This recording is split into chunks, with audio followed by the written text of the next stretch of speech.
Panibagong lugar, panibago na namang rerentahan. Ayos ka na ba rito, Ineng? Bali dadalawa lang pala kayo sa isang kwarto. Kulang kayo ng dalawa pa. Tiga-apat kasi dapat ang umuuko pa sa isang kwarto. Anang landlady sa akin nang inililibot ang aking paningin sa kabuuan ng kwarto. Hindi naman kalakihan ngunit hindi rin naman masikip. Tama lang para pagpahingahan. May isang bentilador para sa mahihiga sa baba at ceiling fan naman para sa nakapwesto sa itaas. Malinis kahit luma na, kaya naman pumayag na ako. Ayos na po ako rito, Manang. Mabuti, bibigyan kita ng susi. Bali 2,000 kada buwan, kasama na ang ilaw at tubig. May oras ang pagpapaandar ng tubig rito. Kaya kinakailangan nyo mag-imbak bago ko patayin ng metro. Para makatipid na rin. 2,000 para sa cash advance. Bali 4,000 lahat ang ibabayad mo. Paliwanag niya. Hindi na ako umangal pa. Mahirap na't baka mapuno ito. Hirap nang maghanap ng maayos-ayos na matutuluyan na malapit sa pinagtatrabahuhan ko. Isa pa, kompleto naman sila sa gamit. May ref, mga planggana para sa paglalaba, kalan at mga gamit para sa lutuan. Maayos na ito kumpara sa mga dati kong narentahan. Nagpahinga na ako nang maiwan na ako sa kwarto. Pumwesto ako sa ibaba upang hindi masilaw sa ilaw. Wala pang mga kasama ko rito. Hindi ko alam kung estudyante o nagtatrabaho rin. Kaya naman umidlip muna ako. Mamaya ako naaasikasuhin ng sarili ko. 5:00 na nang magising ako. Medyo tumatakip silim na kaya binuksan kong ilaw. Wala pa rin ang mga kasama ko kaya mag-isa pa rin ako. Naligo na ako at nag-ayos bago lumabas para makakain na rin. Nang makalabas ako'y may naulinigan ako sa may kusina na nag-aaway. Ikaw kasi Linda, kapag nagpipirito ka, tinatapon mong mantika sa lababo. Kaya yan, nagbabara, burara ka kasi. Anang babae na, sa hinuha ko ay mga ka-boardmate ko rin. Ako na naman ang nakita mo impacta ka. Bakit Ann? Ako lang bang nakagawa nun? Hindi porket ako ang nakita mo ng isang beses. Ako na kagad ang pagbibintangan mo. Bulyaw naman ang kasagutan ng isa. Halos magsigawan sila dahil lang sa lababo. Napahinga na lang ako ng malalim dahil wala naman akong kinalaman ron. Oh, sino kumuha ng binili kong gulay rito? Ililuto ko yun pang chop suey. Reklamo pa ng isang ka-boardmate pa namin na kadarating lang. Parang wala lang sa kanyang nag-away sa lababo na hindi nga nila pinapansin ang presensya ko. Hindi ko alam, Cindy. Itanong mo kay Linda. Wala namang trabaho to eh. Kaya siya siguro nagnakaw. Sagot nung nagngangalang Ann. Nilagyan ko na nga yun ng pangalan na wala pa rin. Hala, magbabayad ang nagnakaw noon. Galit na wika nung Cindy. Iniwanan ko na sila roon upang makakain na sa labas. Ayokong madamay sa away ng tatlo roon. Maayos nga ang lugar pero hindi sa mga ka-boardmate ko. Mukhang kailangan kong mag-ingat rito sa gamit dahil nagkakawalaan. Kahit pa may mga pangalan. Kaya naman ayokong makisalamuha na lang sa kanila o makipaglapit. Alam ko na mga ganyang tao. Sila-sila rin ang magsisiraan kapag nakausap mo. O hindi kaya, baka utangan pa nila ako. Yun pa naman ang mahalaga sa akin ngayon. Trabaho para magkapera. Kumain na ako sa malapit na karinderya. Nag-iisip na ako ng ibang racket habang may oras pa ako. Sa susunod na araw na kasi ang pasok ko sa Natividad Toy Factory. Kaya naman pagkakataon ko na bukas para makabisado ang lugar at pasikot-sikot rito sa Maynila. Hindi na ako nag-aksaya ng oras at naglakad-lakad na muna sa malapit. Tulad ng inaasahan ko, mausok at maraming tao kahit gabi na. Ang layo sa probinsyang kinalakihan ko sa Iloilo. Pero mas mabuti na rin to kesa maalala pang masasakit na nakaraan ko roon. Ayoko nang bumalik sa malaparaisong lugar namin. Ngunit mistulang halimaw naman ang mga taong nakasalamuha ko sa probinsya namin. Nang magsawa na ako sa kakalibot, ay minabuti kong bumalik na sa boarding house. Umaasang tapos na silang magbangayan ron. Naririndi na kasi ako. Bago ka lang rito? Tanong ng teenager sa akin. Nakasabayan kong papasok sa inuupahan ko. Bali hanggang 2 floor lang kasi ang boarding. 4 ang kwarto sa taas at 3 naman dito sa baba. Iisa ang kusina at 2 banyo. Isang maliit na sala na sakto lang sa amin. Bali nasa baba ang kwarto ko. Oo, dito ka rin nagrerenta? Tanong ko kahit alam ko naman ang sagot. Matamis siyang ngumiti sa akin at tumango. Ngayon lang gumaan ang pakiramdam ko ulit. Nakikita ko sa batang tong sarili ko nung teenager ako. Napaka-inosente ng ngiti. Pero kaakibat nun ay madaling maabuso at magoyo. Lalo na kung uli lang lubos ka na. Jane nga po pala. Pagpapakilala niya. Jenica, saan ang room mo? Nagtungo siya sa kwartong inuukup ako. At napagtanto namin na magka-roommate pala kami. Ewan ko ba't natuwa ko nang malamang magka-roommate kami. Para bang may bahagi sa puso ko na gusto ko siyang gabayan. Siguro'y dulot ng aking karanasan. Nang nasa kwarto na kami ay nalaman kong may pagkamahiyain pala siya. Bihira lang siyang magkwento. Ayoko tong nararamdaman ko na magkakaroon ako ng concern sa ibang tao. Lalo na nang tanungin ko siya kung may mga magulang ba siya. Wala po. Si tita ang nagpapaaral sa akin. Anya, hindi na ako nagtanong ulit. Ayoko namang himasok sa buhay ng may buhay. Lalo na't hindi pa ako nakaka-recover sa traumang dinulot sa akin ng mga kamag-anakan ko. Kain po tayo. Yaya niya sa akin. May nabili na pala siyang kanin. Tapos ang nakabalot sa cellophane na dilatang sardinas na nakabukas na ay inihalo niya ron sa kanin. Mukhang iniulam niya yun sa agahan. At yung tirang ipanghahapunan niya. Ayos lang, magpakabusog ka lang. Hindi mo ba iinitin ang ulam mo sa labas? Hindi na po.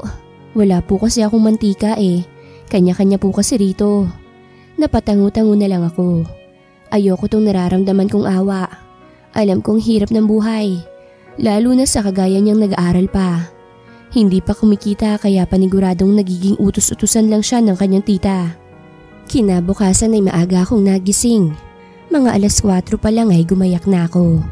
Kailangan kong makahanap ng part-time sa gabi. Ngunit umagaw sa pansin ko na wala si Jane sa kanyang higaan. Maayos ring nakasalansan ng kanyang higaan na para bang hindi tinulugan. Andoon lamang ang kanyang gamit.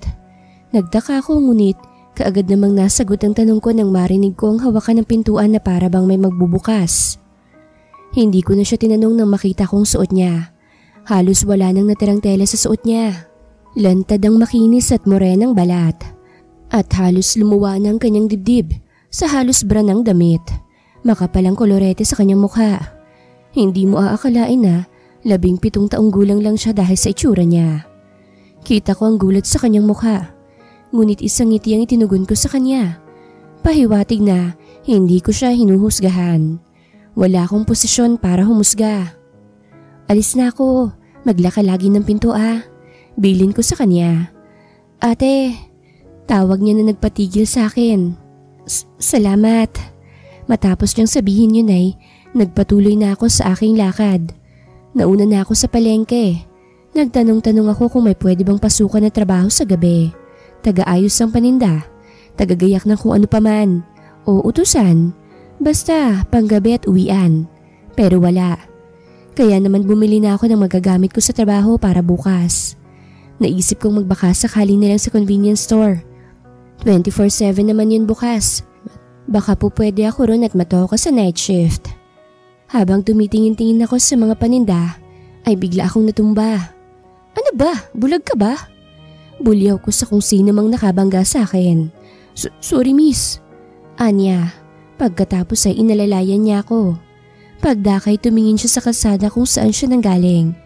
Basta na lang niyang hinawakan ng kamay ko at tumakbo. Teka, mister, saan niyo ako dadalhin?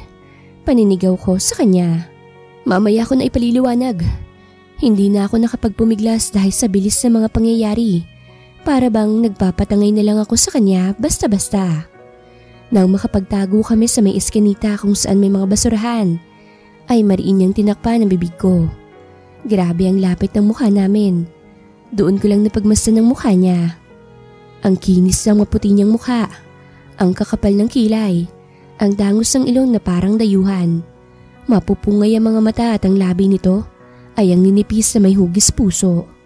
Napalunok ako ng laway, ngunit isa pa rin siyang estranghero. Kaya naman nagpupumiglas ako. Baka kasi kung anong gawin niya. Siguro'y kriminal siya kaya nagtatatakbo siya. Pero may ganito ba kagwapong kriminal? At base sa postura nito'y mayaman siya. Ngunit kahit na ganun ay wala akong pakialam Nakakaperwisyo siya sa akin. Miss, huwag ka malikot. Makisama ka naman. Bulong niya habang pinipigilan ako sa paglilikot ko. Ngunit hindi ako nagpatinag. Kaya naman hindi ko inaasahan ang sumunod na ginawa niya. Bigla ba naman akong halikan? Nanlaki ang mga mata ko at hindi nakagalaw. Hindi ko naman first time pero ang bango ng hininga niya. Gusto kong magpatangay. Hanggang sa siya na ang kumawala. Pagkatapos ay sumilip sa labas. Wala na sila. Anya, saka bumaling sa akin. Nadamay ka patuloy. Pasensya ka na, miss. Ano yun? Ganun-ganun na lang? Sorry? Bakit mo ako kailangang halikan? Sa wakas ay nasabi ko rin. Ano ba kasing ginagawa mo't kinaladkit mo pa ako? Ba't hindi mo na lang ako iniwan doon? Pambubulyaw ko pa. Sa totoo lang ay naiinis na ako. Para akong nawala sa sarili sandali dahil sa ginawa niya. Nakakainis. Ano kasi? Ang ganda mo kasi. I'm Jonas and you are? Abot niya ng kamay sa akin na sinamahan niya ng malapad ng ngiti na mas lalong nagpairita sa akin. Lalong tumaas ang kilay ko sa inasal niya. Ano ito? Inaakala niya na pagkatapos na akong kalad ka rin dahil nagandahan sa akin, itago sa eskinita. Halikan at ngayon naman ay nakikipagkilala na para bang wala lang. So gano'n na lang yun. Alam mo bang ginawa mo? Ano ba ako sa akala mo ha? Naiirita ko nang sabi. Miss, nangyari nang nangyari. Nagsorry na ako. At the same time, nagpapasalamat dahil sa pagtulong mo sa akin. Tapos? Anong tapos? Heto na lang, ano bang gusto mong gawin ko? Miss Jenica. Miss Jenica. Bayaran mo ko. Prank akong sabi. Tama nga siya. Wala na akong magagawa kung mag-hysterical ako sa harapan niya. Hindi rin naman ako galing sa disenteng pamilya. Ano pa ba naman ang ipaglalaban ko? At least, hindi porket gwapo siya, ay hahayaan ko lang siyang ganun-ganunin lang niya ako. Kaya nagpapaka-practical lang ako. Yun lang pala. O sige, akala ko kung ano na. Dinukot niya sa kanyang bulsa ang wallet. Pagkatapos ay iniabot sa akin ng ilang libo. Nagitla ko kasi halos wala na siyang tinira para sa kanya. Mayaman nga to. Salamat. Tanging naisagot ko. Pwede bang makita kita ulit? Anya na pumaskil pang napakamapang-akit niyang ngiti. Hindi na. Hindi ko ihilingin makita ka ulit. Wala sa sarili kong sabi. Hindi naman ako umaasa na makita siya ulit. Isa pa, wala akong planong makipaglapit sa kanya. Trabaho ang kailangan ko. Hindi ako gagamit ng lalaki para lang magkapera. Hopefully, magkikita rin tayo ulit. And by that time, hindi ka na makakatanggi sa akin. Pahabol niyang sabi. Ngunit hindi ko na siya nilingon. Wala akong paki sa sinasabi niya. Ipinagpatuloy ko ang pakay ko. Mabuti na lang at hindi ko nabitawan ang pinamili ko kanina. Sayang rin yun dahil nagtitipid ako. Naghanap ako ng malapit na convenience store. Mabuti na lang at may mini stop sa may malapit sa boarding house namin. Umaasa akong naghahanap sila ng tao. At salamat naman at naghahanap nga sila. At dahil Girl Scout ako sa larangan ng trabaho, may nakahanda na akong resume at ilang documents na susuporta upang matanggap ako sa naturang trabaho. Mabuti na lang at hindi ako nabigo. Mukhang swerte sa akin ang lalaking yun si Jonas. At least, hindi na sayang ang araw ko ngayon. Hapon na ako nakauwi. Namili na rin ako ng mga kakailanganin ko. At tulad kahapon, nadatnan ko na naman ang mga ka-boarding house ko na nagbabangayan doon. Pati si Jane ay nadatnan ko sa kwarto. Maaga yata siyang nakauwi ngayon. Ngunit katakataka ang pagiging tahimik niya. Alam ko naman na mahayain siya pero iba yung pagiging tahimik niya ngayon. Hindi ko na iwasang magtanong, may problema ka ba? Tumingin siya sa akin. Nabanaag ko ang nanunubig na niyang mga mata. Ate, natatakot ho ako. Bakit? May nangyari ba? Buntis ho ako. Kinausap ko ang boyfriend ko pero ayaw niyang maniwala na sa kanya ang pinagbubuntis ko. Kaya iniwan niya ako sa ere. Nabigla ako sa sinabi niya.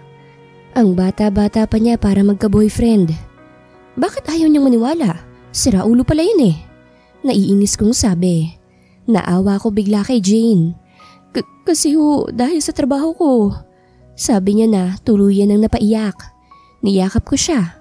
Kinuwento niya kung bakit napipilitan siyang mamasukan bilang dancer sa club. Hindi naman siya nagpapalabas, hanggang sayaw lang. Ang boyfriend niya ang kaisa-isang nakagalaw sa kanya ngunit ayaw maniwala. Hindi naman siguro sa ayaw niyang maniwala. Ayaw lang niya yan panindigan. Siguro kasi ang babata niyo pa. Sabi ko sa kanya habang hinahagod ang kanyang likod. Kumawala siya at umiling. Isa palang gurang nakagalaw sa kanya. Nasa 45. Nanghina ako sa sinabi niya. Mukhang naghahanap ng pagmamahal ang bata na to base na rin sa kwento niya. Hindi ko alam ang pwedeng ipayo sa kanya. Kung sasabihin niya sa tiyahin niya, paniguradong itatakwil raw siya. Hindi na rin daw niya mahahabol ang nakabuntis sa kanya dahil umalis na rin daw ito sa kanyang tinutuluyan. At mas lalong hindi niya kayang ipalaglag to dahil kasalanan nga naman yon. Wala akong problema ngunit sa batang to, sumasakit ang ulo ko. Lakasan mo ang loob mo. Isa lang ang nakikita kong solusyon dyan. Tumigil ka sa pag-aaral. Maghanap ka ng matinong trabaho para sa anak mo. Saka mo na ituloy ang pag-aaral mo pagkatapos mong mailuwal yan. Ipaampun mo. Payo ko sa kanya. Pumayag naman siya sa sinabi ko. Wala na raw siyang pagpipilian. Kesa naman daw sa magpalugmok siya. Haharapin daw niya ang problema niya. Natuwa ko kahit papano. Bilib rin ako sa tatag niya. Sa kabila ng pagkalugmok niya ay mas pinili niyang harapin ang kanyang problema. Kesa takasan to.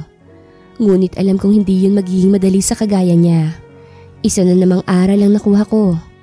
Huwag basta-bastang maghanap ng pagmamahal, lalo na sa lalaki. Babae ang magdadalang tao. Babae ang kailangan ng bata. Babae ang may malaking responsibilidad kapag nagkaletse-letse na ang relasyon ng magkatipan. Sumasakit ang sentido ko. Napapaisip ako kung nakamamatay ba ang single? Hindi naman requirement sa buhay ang relasyon, hindi ba?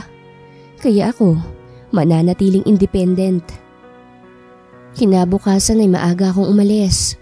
Tulad ng dati ay wala na naman sa higaan ng kasama ko. Mukhang nagtrabaho rin ito. Kung may magagawa lang ako. Kaso may sarili rin akong buhay. Nang makarating ako sa factory ay mabilis akong nagsuot ng uniform. Isang malaki at maluwag na puti. Pati hairnet, gloves at mask. Kahit hindi ako profesional, pakiramdam ko'y scientist ako. Marami akong nakasalamuha at nakipagkilala, ngunit hindi ako nakikipagkwentuhan. Ang iba'y maagang nakikipagmarites kahit sa bago nilang kakilala. Naisip ko lang, dapat ba naisiwalat ang pribadong buhay mo sa bagong kakilala? Trabaho ang ipinunta rito, hindi pakikipaglapit. Ayokong makinig sa usapan dahil paniguradong puro problema sa buhay, pamilya, at pambabati ko sa ibang tao ang usapan. Ayokong ma-absorb ang negative at toxic energy, kaya medyo umiiwas ako. Gusto ko nang magsimula sa trabaho. Ngunit nag-anunsyo ang tagapangasiwa na may sasabihin ang anak ng may-ari ng Natividad Toy Factory. Nagtipon kami mga trabahante. Doon ko lang na-realize na ang dami pala namin, knowing na hindi lang ito factory ng mga Natividad. Pero naputol ang pag-iisip ko nang makitang pamilyar na lalaki. Hindi ako pwedeng magkamali. Siya yun, si Jonas. Ano ba siya rito? Nasagot lang ang katanungan ko nang makitang nakatayo na siya sa unahan. Nagbulong-bulungan pa ang mga kababaihan, lalo na ang mga dating workers doon. Doon pa lang, nakumpirma ko na siya na ang anak ng may-ari ng factory na ito. Magandang umaga sa lahat. Pasensya na sa abala ngunit may mahalaga akong abiso sa inyong lahat. Sa mga hindi nakakakilala sa akin, I'm Jonas Natividad, the youngest heiress of Natividad Toy Factory. Gusto ko lang malaman nyo na ako na ang CEO, o mas tamang sabihin na Chief Executive Operator. At dito ko napiling mamalagi dahil ito ang pinakabagong factory namin. I hope pagbubutihan nyo ang trabaho nyo. Kung may mga hinaing kayo, feel free to inform me at my office. Anunsyo niya. Kung gaano siya kaloko kahapon, ay siya namang ka-professional niya sa harapan namin. Grabe ang tadhana. Napababa pa ang mukha ko nang magawi ang kanyang tingin sa kung nasaan ako nakatayo. Parang ang talas naman ng mata niya. Nasa hulihan nga ako. Pero imposible naman na makilala niya ako. Lalo na't naka-face mask ako. Back to work na. Sa wakas ay sabi niya. Nagmamadali akong pumuesto sa mga makina kung saan ako nakatoka. Huminga ako ng malalim at nag-focus sa gagawin ko. Pinilit kong alisin sa isip ko ang lalaking yon. Lalo pat naalala kong huli niyang sinabi. Hopefully, magkita rin tayo. And by that time, hindi ka na makakatanggi sa akin. Takbo ng isip ko. Ay, ano bang ibig niyang sabihin na hindi na ako makakatanggi? Focus, Jenica. Lunch na nang magpahinga na ako sa work. Pupunta na sana ako sa labas upang kumain sa kantin. Nagmamadali ako kasi ayoko namang malate mamaya. Kaso, bigla akong tinawag ng tagapangasiwa. Miss Legaspi, salubong sa akin ito. Madali lang matukoy ang mga trabahante dahil may name tag sa suot namin. Po, pumunta ka raw sa office, sabi ni sir. May kailangan siya. Biglang kumabog ang dibdib ko sa sinabi niya. Ano bang meron? Bakit pinapatawag niya ako? Hindi naman siguro dahil nakilala niya ako. Pero narinig ko na rin na hindi lang pala akong pinatatawag niya. Kaya medyo nakahinga ako ng maluwag. Kalma, Jenica. Nasa trabaho tayo. At isipin mo na lang na hanggang trabaho lang to. Napag-alaman ko na lahat ng first time pumasok ngayon ang kakausapin ni boss. Naghintay kami sa labas dahil isa-isa kaming tatawagin. Mabilisan naman ang lahat. According sa isang ililista ang pangalan ng mga bagong pasok with signature para magsabay-sabay sa swelduhan. Ako ang nahuling tawagin which is hindi ko nagustuhan. Dapat kanina pa ako tapos kumain. Huminga ako ng malalim bago pumasok. At syempre, suot ko pa rin ang aking face mask. So, there you are. Upo ka rito sa sofa, kumain tayo ng lunch. Ani ng boss na tumayo sa kanyang swivel chair.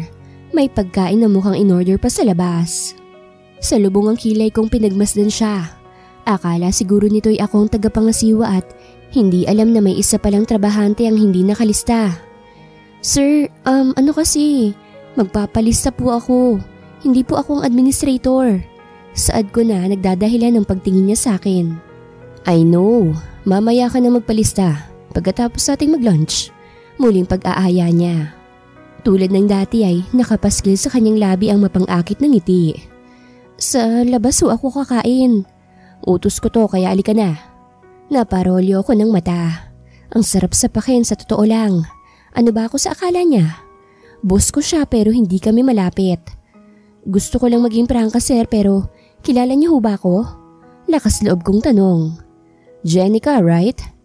Naalala niyo pa po pala ako? Ganun na ba ako katanda para makalimutan ng iyong mga mata? Kahit umiwas ka pa sa akin, makikilala kita. Isa pa, may picture ka sa resume mo. Kaya na-confirm kong ikaw nga yun. Pinagtataguan mo pa ako ha. Nag-init tuloy ang pisngi ko dahil sa sinabi niya.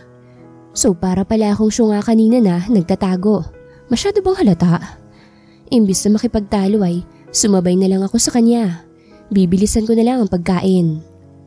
Kumain ako at pilit na iniignora ang presensya ng boss ko. Kahit dada siya ng dada. Mabuti naman at hindi ka naiilang sa akin. Anya nang makitang ganado kung kumakain. Paano ako maiilang sa kagaya niya? Kung makapag-usap siya ay feeling close. Parang hindi ko na nga siya amo Pero tinatak ko na lang sa isip ko na dapat hindi rin ako maging bastos. Dahil kahit papaano ay boss ko pa rin siya. So, pwede ka bang lumabas mamayang gabi? Tanong niya. Lumunok ako pagkatapos ay uminom ako ng tubig. Bago seryosong tumingin sa kanya. Hindi.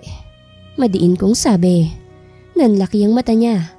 Kasabay nun ay ang paghagalpak niya ng tawa. Seryoso ka? Inaayawan mo ang gwapo mong boss? Hindi makapaniwala niyang sabi. Pinanlisikan ko siya ng mata. Papaano ba kasi? Iniisip pala nito na mapapapayag niya ako dahil lang sa boss ko siya at gwapo siya. Ang lakas ng hangin, grabe. Haler, hindi ko priority ang lalaki sa buhay ko. Ano bang meron at umaayaw ka? Ha? May boyfriend ka na ba? Masigit ba siya sa akin? Tanong niya na halos ayaw na akong tantanan. Kung ang ibang babae siguro'y mabibihag sa kagwapuhan niya, nakaka-off yung ugali. I mean, nakakawala ng karisma para sa akin yung namimilit. Parang immature. Siguro'y mas matanda pa ako rito at nasanay lang na hindi i-turn down ng babae. Pwes, ibahin niya ako. May trabaho ako sa gabi, Kaya sir please, tantanan niyo na ako. Halos pakiusap ko na sa kanya. Para siyang bata. Huminga siya ng malalim at namewang. Lalabas na sana ako upang matapos ng kahibangan niya nang bigla niyang harangan ng pintuan. Sa susunod na gabi, determinado niyang sabi. Naparolyo na talaga ako ng mata. Napakakulit pala talaga niya. Look sir, hindi ako mayaman, kaya busy akong tao. Ayoko mang sabihin to pero estorbo kayo sa buhay ko. Pagkarinig nun ay nahawakan niyang kanyang dibdib, banda sa may puso. Para bang namimilipit sa sakit dahil sa mga sinabi ko. Alam kong drama niya lang yon, kaya naman itinabi ko na siya para makalabas na. Kaso, hinarang niyang kamay sa pintuan upang hindi ko mabuksan. Please, pakiusap pa niya. Yung mga mata niya nagsusumamo. Pero syempre, hindi ako papabihag sa ganun no. Hindi ko siya tinugon nang may marinig kaming kumatok sa kanyang pintuan. Sir, yung mama niyo ho andito na. Ang administrator ang tumatawag. Ang kaninang makulit ay mabilis na nag-ibang ekspresyon. Tipong sumeryoso dahil dumating ang isang supremong kanyang kinatatakutan. Teka lang, Anya. Inakay niya ako sa lamesa at pinasulat ang pangalan ko at pinapirma. Nang biglang bumukas ang pintuan, inuluwano ng ginang na nasa mid-50s. Kahit na medyo may edad na, halata ang pag-aalaga nito ng kutis. Isa pa, napaka-sopistikada niyang tignan. Yung tipong sa unang tingin ay alam ko ng edukada at karespe-respeto itong tignan. Gagalangin mo nang wala sa oras. Ma, you're here. May tinatrabaho ako. Nakangiting bati ni Sir Jonas. Mama pala niya yon. Medyo hindi sila magkahawig. I thought son gumagawa ka na naman ng kalukuhan. But it looks like mukhang minamanage mo naman na maayos itong factory natin. Nakangiting sabi ng ina ni Jonas habang inaayos ang manggas ng polo ng anak. Ew, parang bonjing naman to. No ma, I'm doing better. That's good my son. Kaya ako nandito to check your first day here. Anang ina niya. Pagdakay tumuon ng kanyang paningin sa akin. Alam mo yung mapanuring tingin at nang mamata? Parang mata pobre rin itong matanda. Hindi mo naman papatusin ang isang yan, hindi ba? Look how miserable she is. May itsura nga pero hampas lupa pa rin. Komento niya sa akin. Parang nagpanting ang tenga ko sa sinabi niya. Akala ko edukada pero wala rin palang modo. Ma, stop that. Wala siyang ginagawang masama. Trabahante po natin siya kaya wag kang ganyan.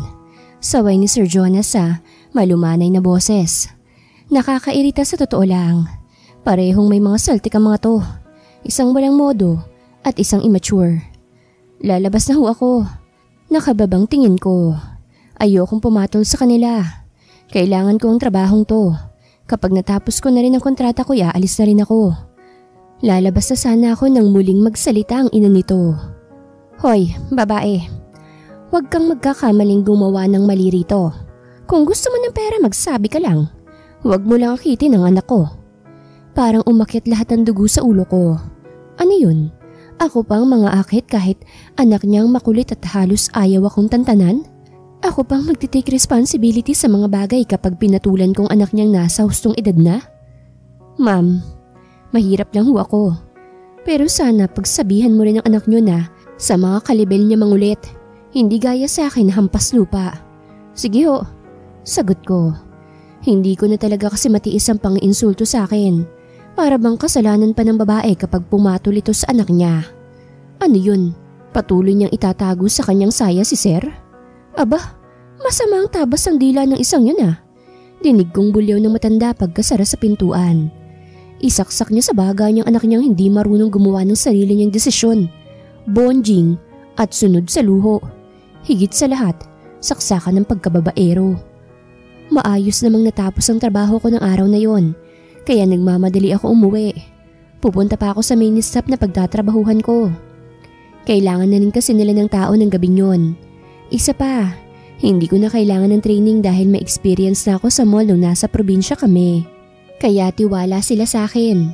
Kumain na rin naman ako bago dumaan sa boarding house. Hindi ko naisip ang magiging kahihinat na ng part-time ko. Yun bang pagkaumagay papasok naman ako sa factory? Ay, kakayanin ko kaya? Saad ko sa sarili ko. Sa unang gabi pa lang ng pasok ko'y medyo marami ang customers. Isang may edad na manong guard ang kasama ko roon. Nakauwi na rin kasi yung kasalitan ko. Mabuti na lang at inayos na niyang lahat bago umalis. Kaya naman nasa counter lang ako. 11:00 na ng gabi nang medyo humupa ang labas-masok ng customer. Gusto ko sanang matulog dahil inaantok na talaga ako. Subalit kailangan kong panatilihing buhay ang diwa ko. Baka mamaya niyan manakawan kami. O hindi kaya tuluyan ako makatulog. Nakatukod ang siko ko sa lamesa habang hawak ang mga mata ko. Gusto ko na talagang umidlip. Lilipad na sana ang diwa ko nang may biglang tumawag sa pangalan ko. Kilala ko ang boses na yon. Jenica! Oh, ba't tinutulugan mo lang ang trabaho mo? Mabilis kong iningat ang mata kong sobrang antok na. At doon, bumungad sa akin ang mapang-akit ng ngiti ni Sir Jonas. At may kasama pa talagang ibang babae. Kinusot ko ang mga mata ko. Anong sa inyo? Matamlay kong tanong. Ikaw? Sagot niya.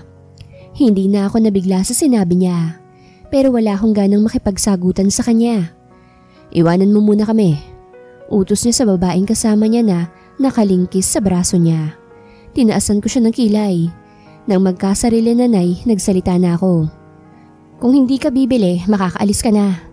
Pinatunog iritable ko na. Kailangan maramdaman niyang napipiko na ako.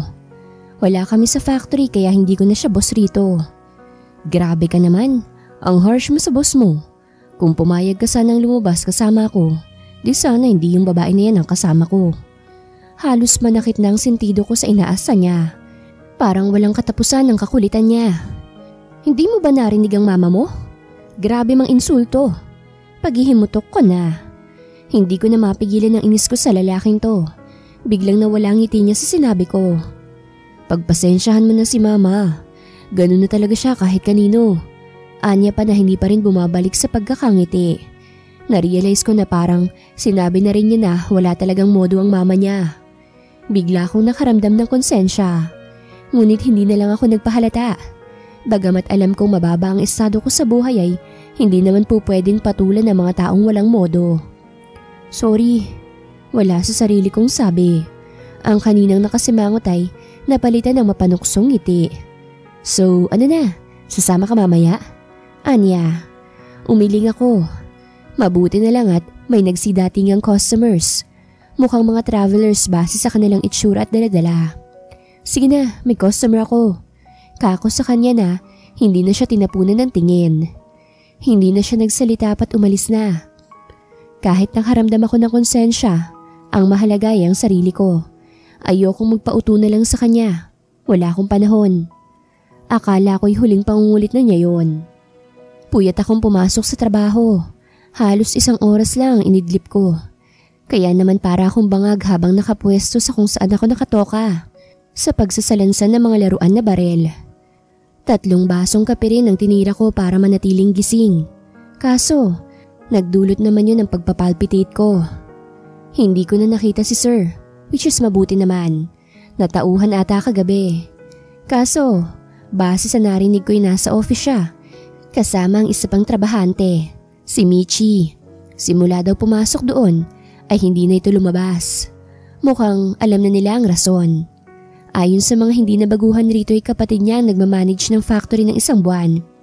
At naririnig daw nila na kausap ang kapatid nito na pinagsasabihan si Sir Jonas dahil sa pambababae nito. Kaya naman ayoko magpabiktima sa lalaking yon. Mayaman nga, kung kani-kanino naman nakikipaglampungan. Siguro iyon ang dahilan kung bakit nagtatakbo siya nung makabangga niya ako. Dahil na rin sa babae, hindi malayo na iyon ang maging rason. Naging tahimik ang 1 linggo ko. Puyat lang talagang pinaglalaban ko para kumita ng medyo malaki-laki. Nagustuhan din ng amo ko ang determinasyon ko sa pagtatrabaho sa mini-stop. Kaya naman kapag tinuloy-tuloy ko raw yun, ay baka dagdagan niya ang sweldo ko. Kaya natuwa naman ako. Hanggang isang gabi, habang may nakapilang mga customers, nakatungo lang ako habang nagbibilang ng panukli. Nang biglang nagbulungan ng mga customers. Yung tipong kinikilig na ewan. Ang gwapo naman yan. Para kanino kaya yung dala niya? Mahinang hinaing ng isa. Hindi ko na pinansin yon. Nagtuloy ako sa pagtatrabaho ko hanggang sa may lumapit sa counter na hindi nabibilang sa pila. Nasulyapan ko ang nakapusturang lalaki na may dalang bouquet ng rosas. Humahalimuyak rin ang kanyang mabangong perfume na hindi ko matukoy kung anong pabango yon. Miss Cashier, pansinin mo naman si Mr. Pogi. Anang teenager na may kasamang kaibigan. Nakikitokso na rin ng iba. Hindi ko na siguro kailangang hulaan kung sino tong disturbo sa harapan ko. Hi miss, pwede, pa-order? Anya. Tinignan ko siya. Grabe, ang gwapo nga niya sa forma niya. Nakapolo at slacks na itim. Saan kaya ang punta nito? Sa office? May office pa ba sa gabi? Kahit ganun ay, sinagot ko siya ng maayos. Pumila po muna kayo sir bago mag-order. Malamig kong tugon. Okay lang Miss Cashier, unahin niyo na po siya. Kantsaw ulit ng kabataan na sinang-ayunan ng 4 pang nakapila. Tila ba kilig na kilig sila sa lalaking to na kinulang sa aruga. Oh, ano yon? Tanong ko kay Sir Jonas. Gusto kitang orderin, Anya. Mas umugong ang kantsaw ng customers. Pati si Manong Garday napapasok rin at nakinood sa amin habang nakangiti. Inaabangan kung sasagutin ko ba ang kumag na ito. Mukhang nabulag ka ata sir sa suot mong shades at hindi mo na makitang bibilhin mo. Gabing-gabi na pero naka-wear is the sun ka pa. Pambabara ko na sa kanya. Maayos akong kausap pero kung ayaw makipag-usap ng matino ang kumakausap sa akin, pues mababara talaga siya. Napalitan ng tawang kanina'y kantsaw. Pero hindi talaga nagpapatinag si Sir Jonas. Inalis niya dahan-dahan ang shades niya habang naniningkit ang mga mata na tila nangaakit. Akala niya makukuha niya ako sa ganun. Nasisilaw kasi ako sa kagandahan mo. Ay! Mr. Pogi, magbabayad muna kami bago mo-orderin sa Miss Cashier. Muling banat ng teenager. Napupuno na talaga ako kaya naman bago pa ako sumabog, ay nagpatuloy na ako sa trabaho ko. Inilapag niya sa tabi ko ang rosas. Hindi ko pinapansin. Akala ko iaalis na siya pero nagtambay pa siya ron sa upuan. O lahat ng nakapilar yan, wag na kayo maglabas ng pera. Ako na ang magbabayad niyan para hindi na mahirapan magsukli ang dawan ko. Anunsyo niya. Yes! Bukod sa gwapo na, mabait, ay galante pa. Hindi ka nalugi sa kanya, Miss Cashier. Anang isang customer. Ngiti lang itinugon ko. Nagtuloy-tuloy naman siya sa pangungulit sa akin. Pati sa trabaho ay lagi niya akong pinapatawag. Ngunit kung noon ay napapasunod niya ako, ngayon ay hindi na. Kung hindi related sa trabaho ang ipapagawa niya, hindi ko na pinupuntahan. Hindi naman siya nagrereklamo. Minsan siya nang nagtutungo sa akin.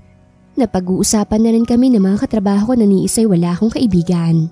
Sa pag-iwas ko'y minamasama pa nila. Na kesyo, pakipot raw ako. Akala mo maganda. Feeling pa hard to get, may kulurin pala. Pero lahat ng yon, pasok sa kanang tenga at labas sa kaliwa. Wala silang ambag sa buhay ko kaya wala silang karapatang magsalita ng kung ano-ano sa akin. Hanggang may lumapit sa akin, si Michi. Hoy Jenica, ba't ganun ka kay sir? Kala mo kung sino ka? Nang gagalaitin niyang sabi habang kumakain kami sa kantin. Kunot noo kong tumingin sa kanya. Anong meron? Painosente kong sagot. Naibig kong ipakahulugan ay kung anong inirereklamo niya. Nagmamaang-maangan ka pa? Akala mo kasi banal ka. Pakipot ka pa para lang habulin ka ni sir. Tapos seryosohin ka niya. Bulok ang estilo mong yan. Pero deep inside kating-kati ka na rin. Hindi ako makapaniwala sa inaakto ng babaeng to. Paano nagkasya sa bunganga niya mga ganong salita? Ano bang pinuputok ng butsi mo? Tumihaya ka lang sa harap niya hanggang sa gusto nyo. Huwag nyo na akong idamay sa kapraningan nyo. Mga walang ambag sa buhay ko. Sagot ko. Kung bastos siyang magsalita, abay sino siya para ganunin lang niya ako. Hindi na nakontento sa pamamaga ng lobby patrol nila sa akin. Heto at parang inuutusan na akala mo kung sino. Wow, ako pa talaga ah. Boss natin yun, hayop ka. Mas hayop ka. Ano bang pinaglalaban mo? Inutusan ka ba ni boss? Pinanlakihan ko siya ng mata. Ayokong patulan kaso sumusobra na talaga siya. Anong nangyayari dito? Ba't may kamusyang nagaganap rito? Galit na boses ni Sir Jonas. Nabaling ang tingin namin sa kanya. Baka sa mukha niya ang galit na ngayon ko lang nakita. Nakita ko na siyang seryoso ngunit mas angat sa kanya ang loko-lokong ngiti. Kaya hindi ako sanay na ganito siya. Pero wala na akong pakiron. Itong trabahante mo, inutusan mo pa talagang para pumatol ako sa'yo? Akala ko daw kung sino ako na nagpapahabol sa'yo. Taas boses kong sabi. Nagulat si Michi lalo na nang makita namin ang pagtangis ng bagang ni Sir Jonas. Kasi sir, pinapahirapan po kasi kayo. Akala mo kung sinong maganda. Pangangatwiran pa niya. Makakaalis ka na sa trabaho. Malamig niyang tugon. Halatang hindi ito nagbibiro. Ha? Si Jenica po ba? Maluhaluhang tanong ni Michi kahit halata namang siya na ang tinutukoy nito. Ikaw, sa'yo ako nakatingin hindi ba? Wala akong sinabi na awayin mo siya para lang pakisamahan niya ako. Saad pa ni Sir bago umalis. Tuluyan ang naiyak ang babae sa sinabi nito. Di ako nakaramdam ng awa. Ang kanina'y natutuwa sa panonood at pinagchichismisan ako'y umiwas ang tingin. Parang ayaw nilang madamay. Lalo na't iyon ang mga kakampi ng babae sa pagkutsa sa akin. Iniwan na siya sa ere. Paladesisyon kasi. Bulong ng isa na hindi nakaligtas sa pandinig namin. Pinunasan ni Michi ang kanyang luha at nagtatakbo paalis. Nagpatuloy rin ako sa pagkain. Hindi mawala sa isip ko ang reaksyon ni Sir kanina. Mas bagay pala sa kanya ang ganong itsura. Sana lagi na lang siyang galit. Napangiti tuloy ako sa isipin yon. Imbis na isipin ang nangyaring gulo kanina. Pero hindi ba napasobra siya sa pagtanggal sa kanya sa trabaho? Kung sabagay, mas pabor yun sa akin kaysa makasalamuha ang ganon. Magchismis lang sila pero wag silang manggugulo sa akin. Akala ko'y naayos ng lahat. Si Sir, hindi pumasok ng 2 araw. Wala na rin akong naririnig na usapan patungkol sa akin. Mukhang nadala na sila sa nangyari kay Michi. Wala akong balita kay Sir hanggang marinig ko sa administrator na ipinapasyal daw nito ang kanyang ina. Paborito raw kasi ito ni Mrs. Natividad dahil siya ang bunsong tagapagmana. Naparolyo na lang ako ng mata. Bonjing nga talaga. Pero lumipas pang 1 araw na hindi siya pumapasok at hindi na bumibisita sa shop. Ate, ba't parang ang lalim ng iniisip mo? Tanong ni Jane nang makita akong nakatulala sa taas ng deck. Wala, pagod lang ako. Kung may problema ka magsabi ka lang sa akin ha. Malambing niyang sabi. Napangiti ako sa kanya. Medyo umuumbok na rin ang kanyang tiyan na ngayoy halata na. Sa totoo lang ay nakakapanibago na wala nang nangungulit sa akin. Sa sumunod na araw ay pumasok na si Sir. Nakita ko siya na pumasok sa kanyang office. Para akong nakaramdam ng kaba nang makita siya. Yung presensya niya, ibang-iba kasi. Seryoso na nagpalitaw sa karisma niya. Parang nagbago na siya. Akala ko lang pala yun. Jenica, andito na naman yung manliligaw mo. Anang manong guard na nakangiti pa sa akin. Ay nako, heto na naman siya. Suot na naman ang ngiting ng aasar. Akala ko talaga nagbago na siya. Yung pagpapasimula sanang paghanga ko sa kanya, naging back to zero. Alam ko, na-miss mo ko. Pangaasar niya habang malapad na nakangiti. Hinanap mo ko no? Dugtong pa niya. Gusto ko siyang batukan sa totoo lang. Kaya pala nawala siya ng halos mag-iisang linggo kasi inaasahan niyang mamimiss at hahanapin ko siya. May hidden agenda palang kumag at muntik na siyang magtagumpay. Mabuti na lang at lumitaw ulit ang tunay niyang kulay. Tigil-tigilan mo nga ako, Sir Jonas. Nakakabanas na yung pagmumukha mo. Kung ikakabasag ng ego mo yung pagtanggi ko sa'yo, well, pasensya ka na. Prangkahan ko nang sabi. Huminga siya ng malalim saka tinitigan ako sa mata. Hindi naman sa nakakabasag ng ego tulad ng sabi mo. Oo, tama ka. Nakukuha ko kapag gusto ko. Ano ba naman ang mag-enjoy, di ba? Ayoko rin namang mamilit. Pero ayaw mamatay-matay ng interes ko sa'yo. Anya. So ganun pala yun. Kung patulan ko na siya nang mamatay ang interes niya, siguro dahil sa pagtangi ko ay mas natitrigger siya. Pero hindi ko rin alam kung bakit hindi ko siya mapatulan. Wala naman siyang sabit kaya walang mga away na nobya niya o asawa. Unless sa mama niya na hindi ko naman nanaisin maging biyanan. Huwag na muna. Mas gusto kong magtrabaho. Tama. Ayokong masayang ang oras ko sa kanya. Mapapagod rin to. O pag may pagkakataon, pagbibigyan ko siya sa gusto niya nang matigil na siya. Pero hindi ngayon. Gawin mong gusto mo, basta gagawin ko rin ang gusto ko. At wala kang magagawa ron, Mr. Jonas Natividad. Taas kilay kong sabi. Ngunit para bang hindi siya natitinag. Sige, ginagawa ko na nga ang gusto ko ang suyuin ka. Ay, kinikilig ka na niyan. Asar pa niya. Corny mo no? Irap ko. Natatawa naman si Manong Guard sa may pintuan. Nakikichismis rin pala. Ay, buhay nga naman. Ngunit kinabukasan, habang papunta ako sa factory ay biglang may isang itim na sasakyan ang pumara sa akin. Napaatras pa ako dahil doon. Ginapangan ako ng kaba kasi baka mga kidnappers yun. Pero nang magbukas ito ng pintuan at nakita ko ang naka-Amerikanang lalaki. Nasa tansya ko'y desente naman ay nakahinga ako ng maluwag. Pamilyar ang mukha niya. Nahahawig siya kay Sir Jonas. Yun nga lang, kumpara sa kumag na yon, mas malakas ang apil nito. Namilog ang mata ko nang tumingala siya sa akin. Baka kapatid niya to. Miss, I'm Mr. Natividad, ang kapatid ng Sir Jonas mo. Pagpapakilala niya na, hindi man lang bumababa sa kotse. Automatic akong napayuko bilang paggalang, kahit medyo wala siyang galang. Dapat kasi bumaba siya bago nagpakilala. Sumakay ka na, pinapatawag ka ni Mama. Anya pa na, tunog utos.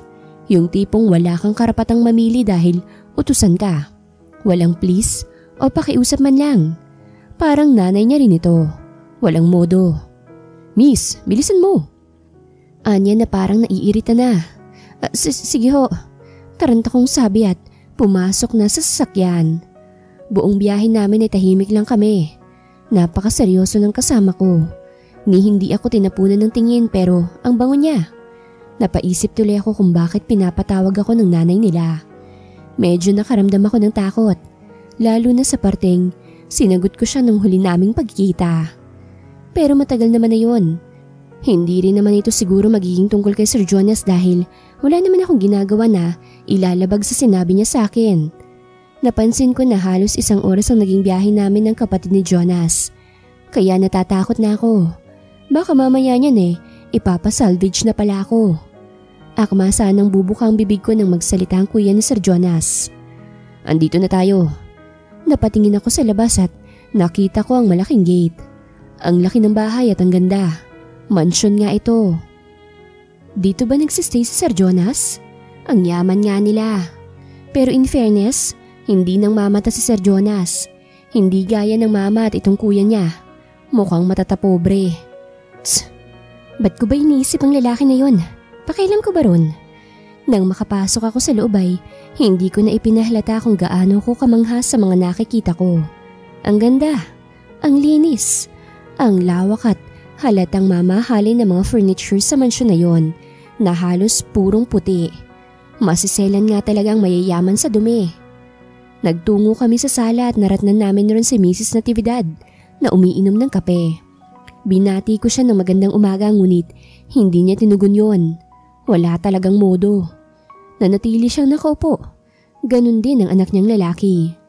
Umupo sa sofa habang naiwan ako ron na nakatiwangwang sa kawalan. Wala man lang nag-aya na umupo ako. Hanggang sa may dumating na dalaga. Nakablond na buhok at napakaputi ng balat. Matangkad rin ito at aakalain mong model. Medyo nahahawig rin ito kay Jonas kaya masasabi kong kapatid rin nila ito. Oh mom, I'm sorry I'm late. Nakangiting sabi ng mistisang babae na dinaanan lang ako na para bang hangin. Nagbeso ito sa kanyang ina bago umupo sa sofa. Tumingin ito sa akin mula ulo hanggang paa ngunit tinaasan lang niya ako ng kilay. Maldita. Mukhang ang dalawang magkapatid na ito ay nagmana sa kanilang ina. Sabihin mo sa akin babae. Ano bang ginawa mo sa anak ko? Pinainom mo ba ng kung ano kaya ayaw kang tigilan? Casual na pagkakasabi nito. Nagitla naman ako sa sinabi nito. Anong pinainom? Ni minsan hindi ko binigyan ng kung anong pagkain si Sir Jonas. Tapos sasabihin niyang may pinakain ako sa kanya? Ano siya? Luka-luka? Wala po akong alam sa sinasabi niyo madam. Nagtatrabaho lang po ako ng maayos. Dahil hampas lupa ka? Kaya ang inaakit mo ang anak ko. Nagpapakipot upang matipuhan ka niya? Kahit lasog-lasog na yung pechay mo? Nag-init ang tenga ko sa sinabi ng matandang to. Pati mga anak niya ay bahagya pang natawa sa pambabastos sa akin ng nanay nila, imbis na sitahin. Oho, hampas lupa nga ho ako at ayoko ng gulo. Kaya nga iniiwasan ko ang anak nyo eh. Ilang beses ko na ho siyang pinagtabuyan. Marangal ako nagtatrabaho kaya wala po kayong karapatan na husgahan ako. Nanggagalaiti kong sabi. Wala na akong pakialam sa kanya. Imbis na intindihin ang sinabi ko'y tumayo siya at sinampal ako ng pagkalakas-lakas. Sumasagot ka pa ha? Magkano ba? Ha? Lintik kang babae ka. Bunsong tagapagmana si Jonas. Kaya wala kang karapatan na akitin siyang landi ka. Higad ka? May pagka-hysterical na siya. Hindi pa nakontento'y sinabunutan niya pa ako. Nanlalaban ako sa pamamagitan ng pag-alis ng kanyang kamay. Kalaunan ay umawat na ang kuya ni Jonas. Ma'am, tama na yan. Nasabihan mo na siya. Tanggalin mo na lang siya sa trabaho nang wala ka nang ipag-alala pa. Sabi nito sa kanyang ina. Umalis ka sa trabaho, higad ka. At wag na wag kang magpapakita sa paborito kong anak. Bulyaw niya sa akin. Sabay kuha sa makapal na sobre na nakapatong sa lamesa. Pinulot ko ang pera at umalis na. Hinatid ako ng sasakyan nila. Ayon na rin sa utos ng kuya nito. Hindi ako umiyak. Mas malala pang pinagdaanan ko sa kamag-anakan ko noon. Pero hindi basta-basta yung insulto sa akin ng matandang yun. Akala talaga niya inaakit kong anak niya? Paborito raw pa talaga ha? Total, kahit wala naman akong ginagawa pinagbibintangan niya ako.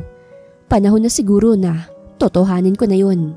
Para kahit papano'y ma-high blood pa siya. Akala niya, porket mayaman siya, kaya niyang apak-apakan ng mga kagaya kong mahirap lang. Pwes tuturuan ko siya ng leksyon. Total, yun din naman ang iniisip niya. Nababaay ako ng anak niya.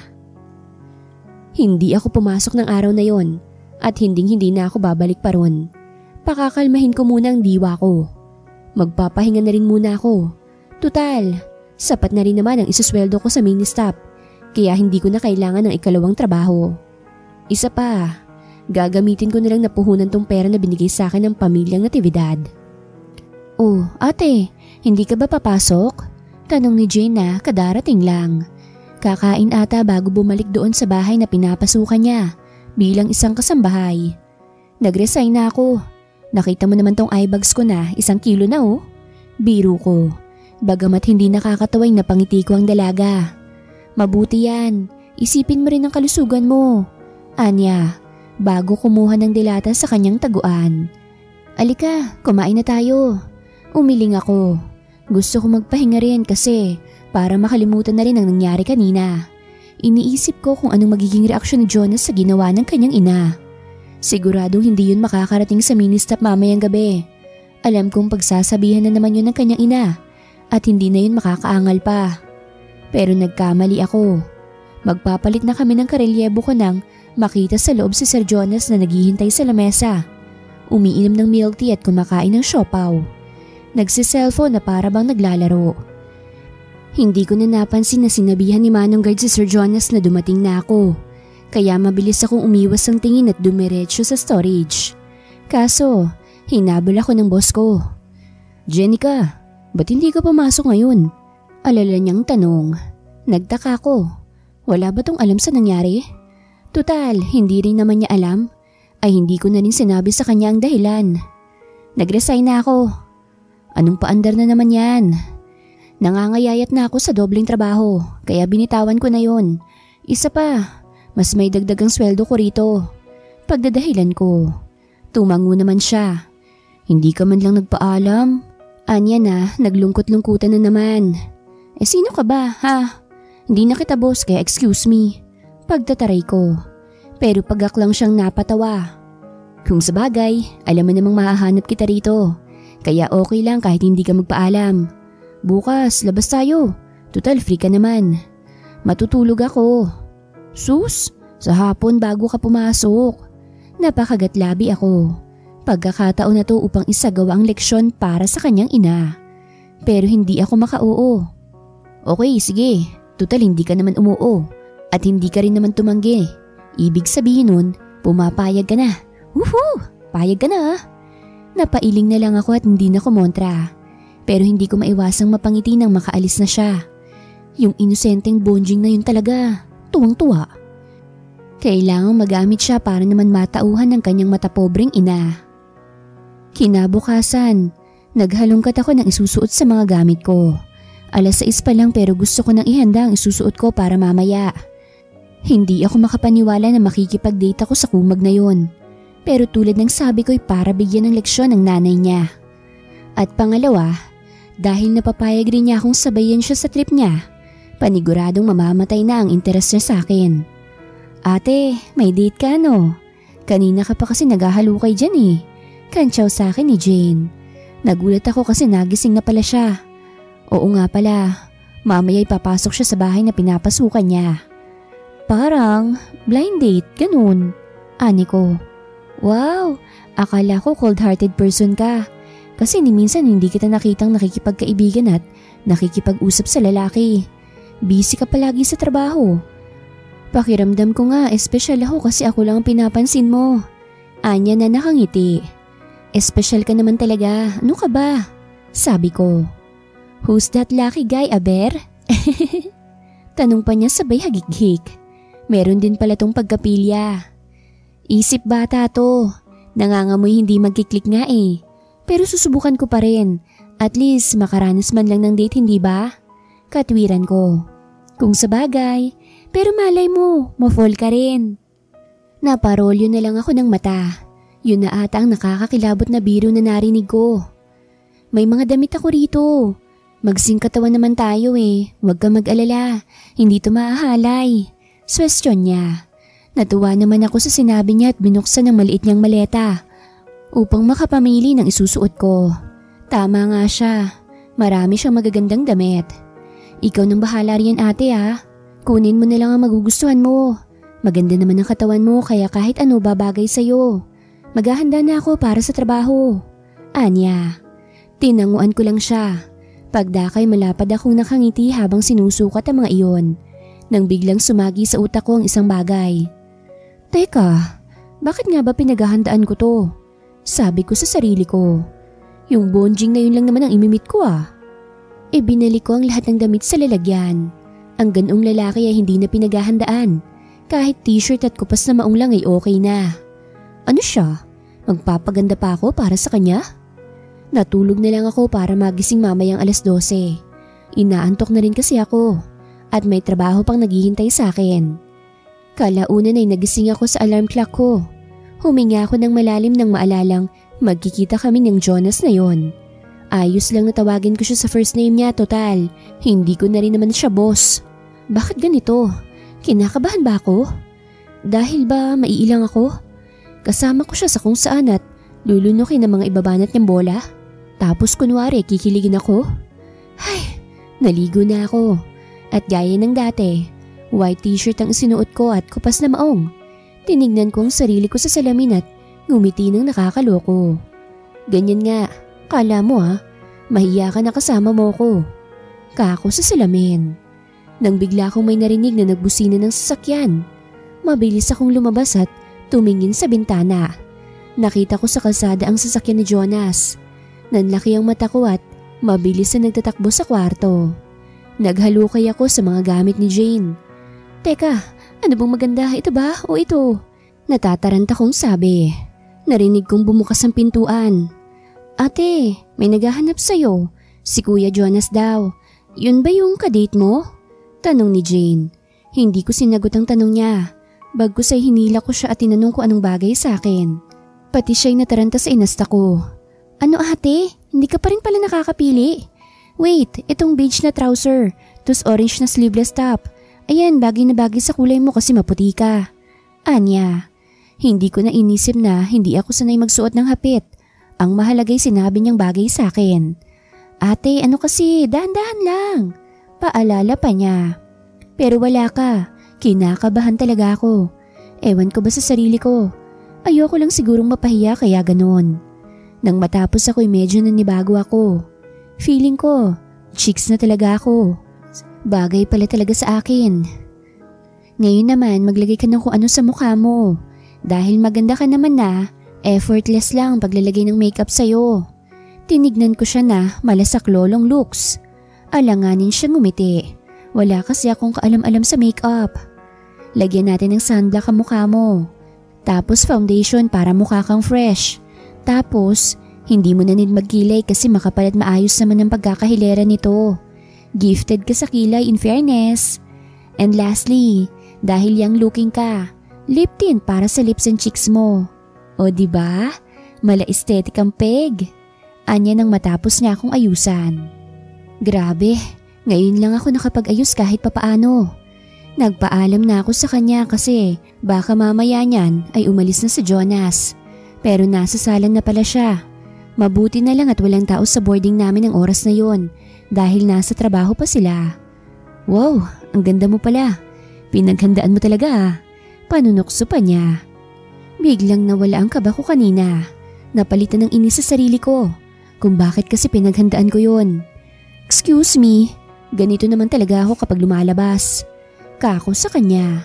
Sabi mo alika na, marami pa tayong gagawin. Unang beses ko palang makasakay sa Mercedes car niya.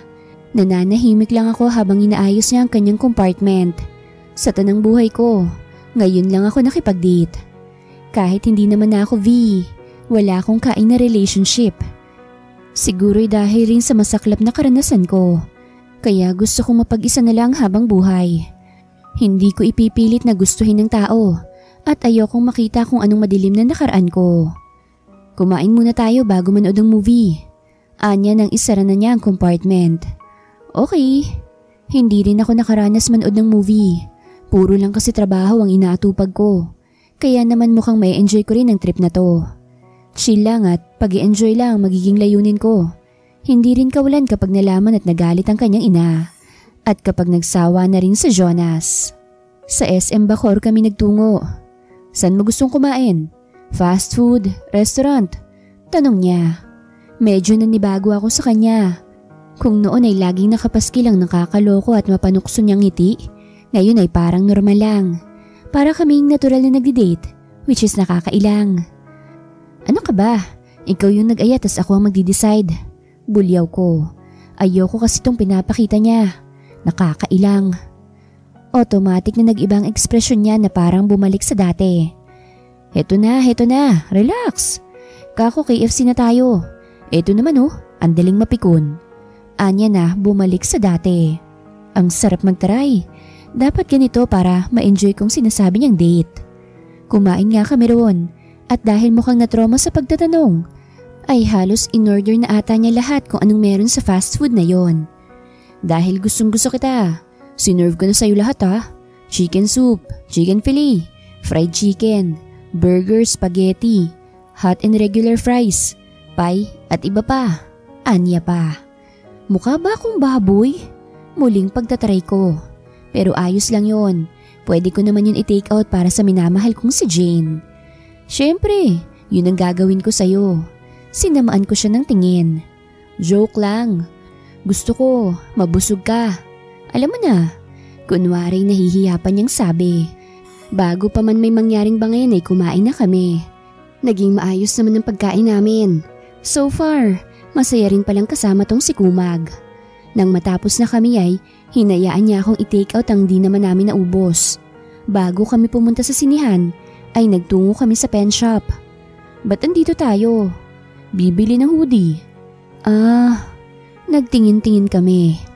Grabe, ang gaganda at ang cute ng mga colors at design. Anong gusto mong kulay? Tanong niya sa akin. Nakita ko ang deep green. Ang lakas ng dating nun sa akin kaya yun ang tinuro ko. Sinabihan niya ang sales lady na mag-order for couple. Nagulat ako. Teka, bakit? Angal ko. Malamig sa loob. Wala akong jacket at maliit kasi ang suot mo. Ayokong lamigin ka ron. Unless kung papayag ka na, body compress tayo. Mahinang sabi niya sabay naglitawan ng mapuputi niyang ngipin. Isa na namang nakakalokong ngiti ang pinakawalan niya. Nahampas ko tuloy siya sa kanyang dibdib nang wala sa oras. Ano ba? Ang corny mo. Mag-body compress ka mag-isa mo. Iniwan ko na siya pero hinatak niya ako. Bihis na tayo. Kinuha niya ang binili niya tapos ipinasuot niya sa akin. Ganon din siya. Natuwa ko kasi may palibre pa ang Kumag. Nakakahiya lang kasi parehas kami. Okay lang yun. Iiwanan ko rin naman siya. Bago pa ako lumabas sa shop na yun ay hinatak niya ako sa may salamin. Nasa likod ko siya at niyakap niya ako sa leeg.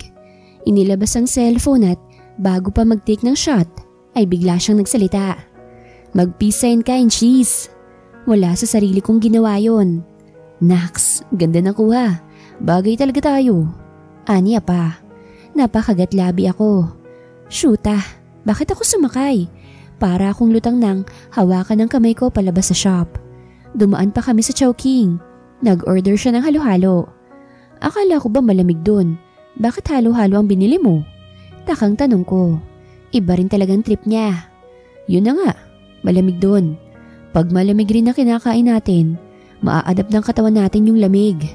Naisip ko lang, bakit pa kami nag-jacket? Kung gusto rin naman niyang ma-adapt namin ng lamig. Ano ba naman ang aasahan ko sa lakasaluhong bunso ng pamilyang matapobre? Nakarating kami sa sinihan. Romance ang napili niya. Barcelona na pinagbibidahan ni Catherine at Daniel Padilla. Actually, mas prefer ko ang horror pero ako naman tong nambulyaw kanina. Kaya ito, hindi na niya ako tinanong kung anong gusto ko. Nagsisi tuloy ako. Halos mapuno ng buong sinihan.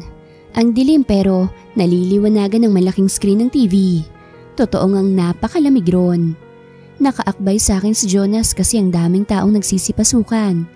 Hindi ko rin namalaya na nakalingkis na rin ang kamay ko sa kanyang bewang. Kawawang ignorante. Hindi ko pwedeng sabihin na inosente ako kasi gurang na ako. Naupo kami sa may gitna. May ads pala sa sinihan? Bulong ko sa kanya. Pamatay oras lang yan bago simulan ng palabas. Medyo napahiya ko ron. Halata tuloy na first time ko. Dapat ay hindi na ako nagsasalita kapag wala akong alam. Nakakahiya. Muli niya akong inakbayan nang makita ang halo-halo namin. Teka, lalabas muna ako. Bibili muna ako ng drinks natin. Hindi na ako nakaangal at umalis na siya. Sinundan ko siya ng tingin. Ayoko tong nararamdaman ko. Kasi parang na-enjoy ko na talaga. Nang makabalik na siya, gano'n na lang ang panlalaki ng mata ko. May dala ba namang 2 fries, 2 mineral water, 2 Nesty at 2 popcorn. Sumasakit ang sentido ko. Mabuti na lang at iniwan na namin ang takeout ko sa KFC fast food. Nahihiya ko habang papalapit siya. Heto na, mamili ka na lang kung anong dudukutin mo riyan. Anya, malayong ugali niya sa mata pobre nitong ina. Paano niya naging paborito tong galante niyang anak? Kaya pala hindi makaangal ang mga babaeng nilalabas niya. Kaya pala ang dami mong babae. Napakagalante mo. Iskamin kaya kita? Bulong ko. Inilalabas ko lang sila pero hindi tinitreat ng ganito. Sa'yo pa lang. Okay lang kahit iskamin mo ko. Naiskam mo na rin naman ang puso ko eh. Napapailing na lang ako. Hindi mabenta ang banat niya sa akin. Nagsimula ng palabas. Kain ako ng kain habang nakafocus sa pinanonood. Nandoon yung naaawa ako kay Kath. Kinikilig, iiyak at tatawa.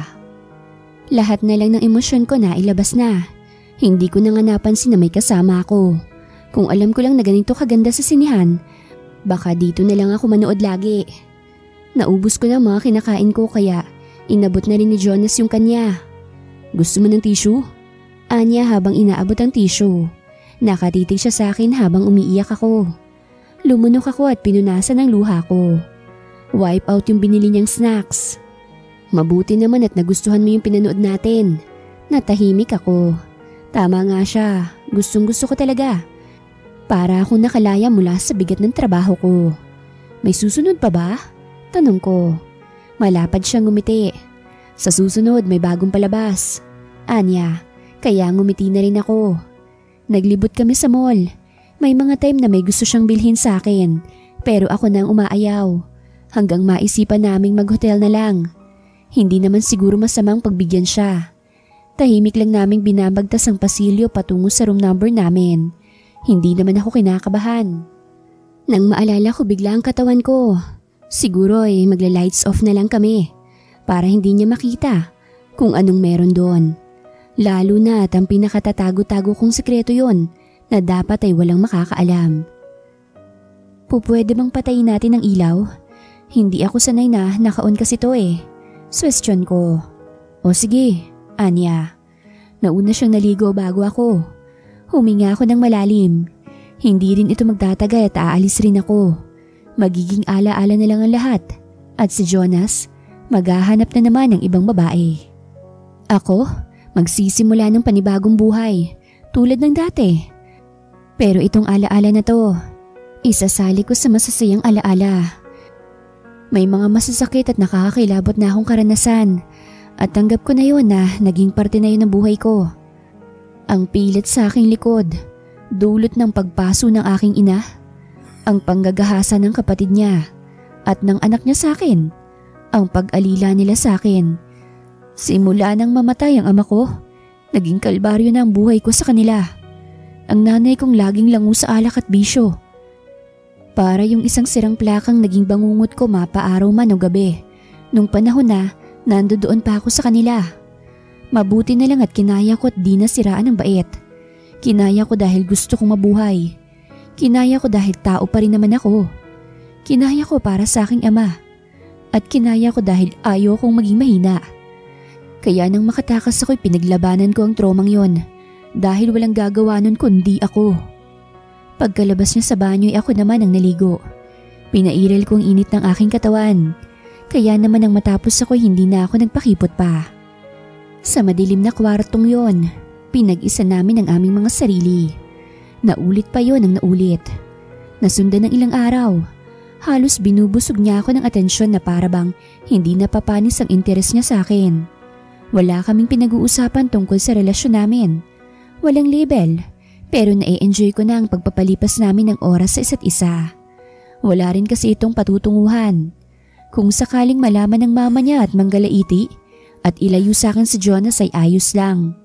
Hanggang isang araw na kumakain kami ng tanghalian ni Jane.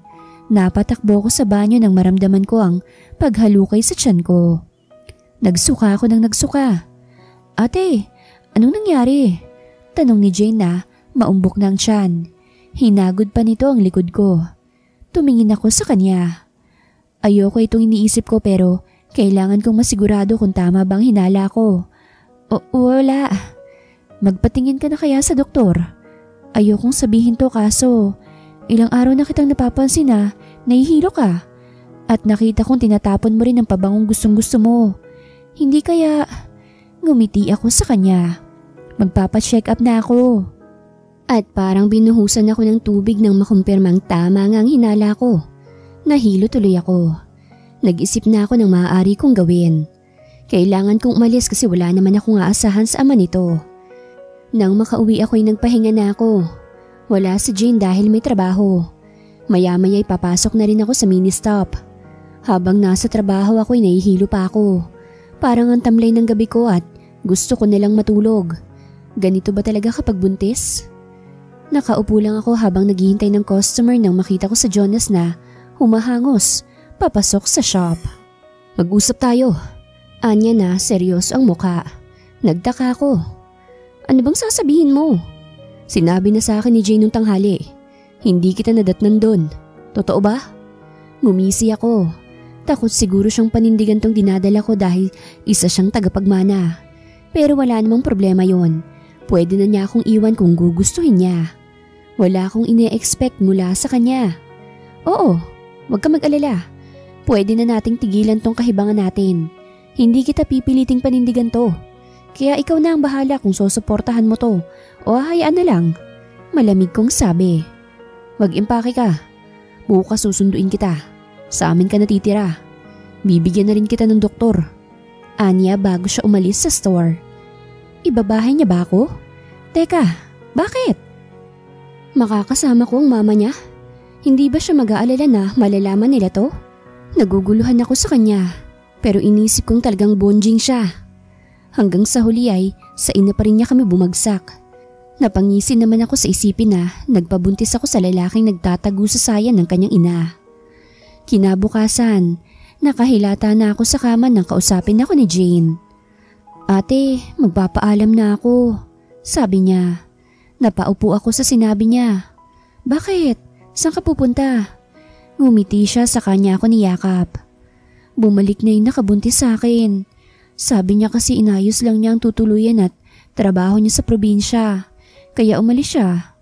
Mahal raw niya ako at dahil matagal na naming pinagtatalunan ng trabaho ko, umalis siya. Nadala lang daw siya ng kanyang galit. Pero hindi daw ako nawala sa isip niya. Ipakikilala na niya ako sa mga kamag-anak niya. Paliwanag niya. Bigla akong naluha sa sinabi niya. Para bang kailan lang kasama ko siya. Napalapit na rin ang puso ko sa batang to. At ngayon ay aalis na siya.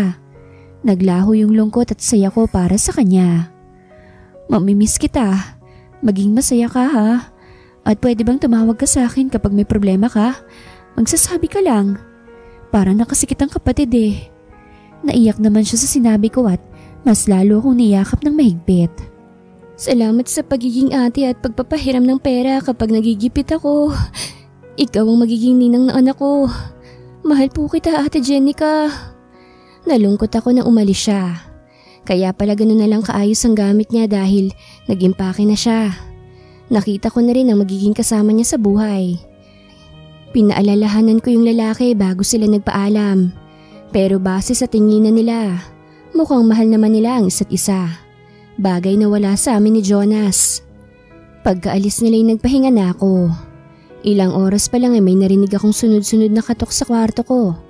Naiirita akong pinagbuksan yon. Si Ann pala. Ate Jenica, may naghahanap sa yung gwapo. Jowa mo? Pakilala mo naman ako. Abiso niya sa akin. Lumabas ako at nakita ko sa bungad ng pintuan si Jonas. Seryoso at base sa ekspresyon niya ay nagtatanong kung bakit di pa ako gumagayak.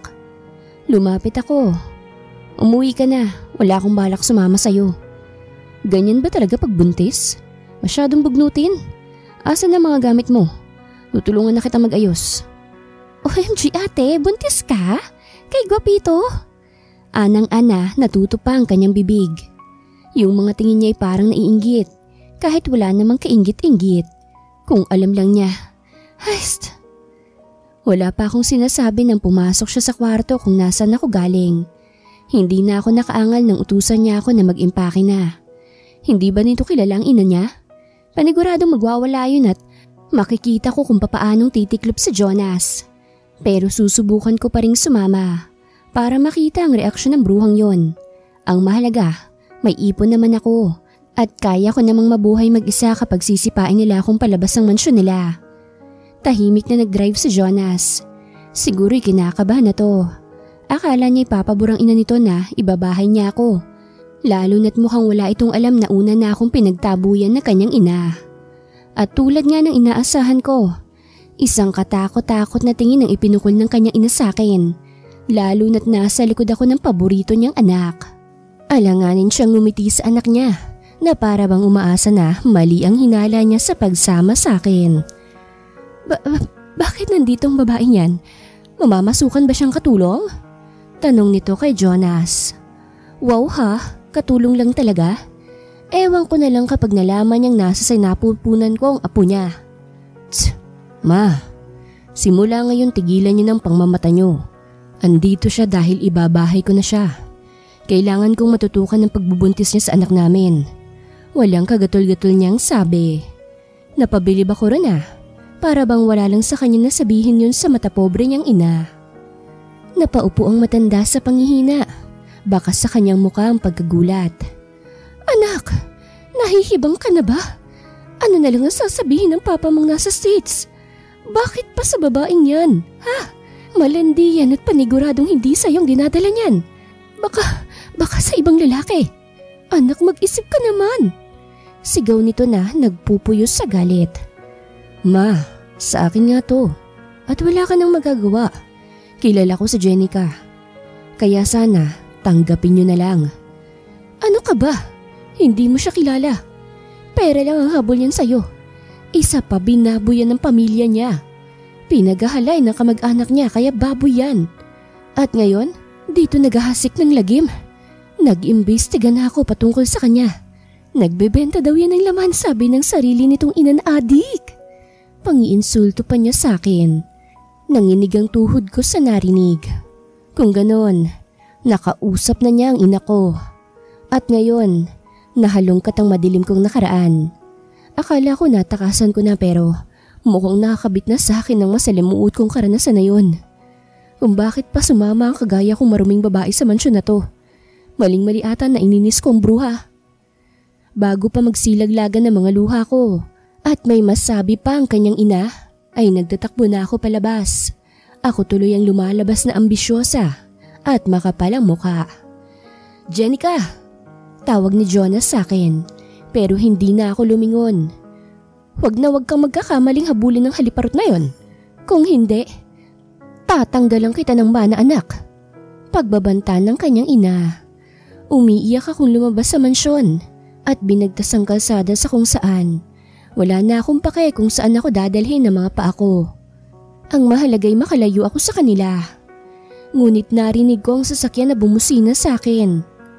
"Jenica, sumakay ka na." Si Jonas pala. Bakit pa niya ako hinabol? Para pabalikin doon? Magtago na siya sa sayan ng kanyang ina. Mga walang hiya. "Doon ka na sa mama mong mata pobre." Totoong sinabi niya. "Doon ka maniwala. Ina mo yun eh. Gaya ng ina kong pinagkanulo ako." Sigaw ko. Itinigil niyang sasakyan at hinabol ako.